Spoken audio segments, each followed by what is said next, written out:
everyone. Welcome to another episode of the Cubica AMF Tech Tip Podcast. This is a weekly podcast where we take you on a journey through the fascinating world of bowling technology and beyond. As always, I'm your host, Orly, and we have a very special guest on today. We have V LeVine. V, how are you doing today? I'm doing well, Orly. Thanks for asking. How are you? I'm doing great. And did I mess it? Is it LeVine or LeVine? It's LeVine, but honestly, I don't really care. All right. Well, we got that clarified. First off, I guess let everyone know your title with the company and what you do within that title. Absolutely. My name is V LeVine. I work at Cubica AMF as a technical support representative. So when you call in for any help that you need, you might end up getting me or one of my other peers. All right. And V, the reason, I have you on today is I had a couple questions come across, and they, usually we cover one thing on the show, but today we're going to cover two. They're both pretty quick, so I figured we could knock them out in one show, and they kind of both are a little bit along the same lines. So I'm just going to go ahead and ask you the questions I got here and let you kind of answer those. So first off, someone says, I bought a new overhead monitor for a lane pair, but it's only showing no signal. How do I fix this? Yeah, absolutely. So whenever you add new components to your setup, you are going to need to do an upload to the lanes. But before doing that, I think with the monitors, the best thing to check first would be in lane setup, just making sure that you have the monitor selected and it's the right configuration as well. So you'll have the amount of monitors, the type, one up, one down, two up, two down, all of that. Making sure that's set correctly for your lane pair. After you've done that, you're going to end up going to lane setup and doing an upload to lanes for the lane pair or pairs that you've added the new monitors to. It does take a little bit of time to do an upload to lanes, but not that much time, but it really is dependent on, the hardware that you have. So it could be about, 10, 15, 20 minutes, could be a bit longer depending on if you have some of the older hardware. But after you do that, that should bring the monitors up and have signal going to them. Cool. Yeah. That's one of those things I feel like I feel this, I remember being, even as a kid, but even nowadays, I feel like I'm that person that's so excited to get something and then I plug it in and like it never works or something.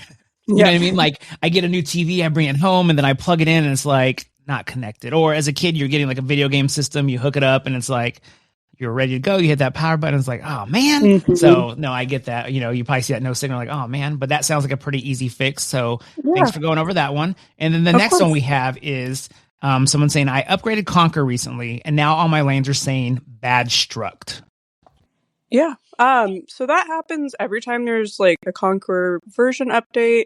So don't be scared when you see it. I know it can be a little scary seeing all of your lanes in red. And having that bad Struct in all caps.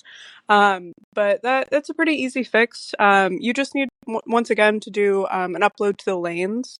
That will end up clearing out that bad Struct. I will say, though, just like with the monitors, this is something that can take a variable amount of time depending on what hardware you have.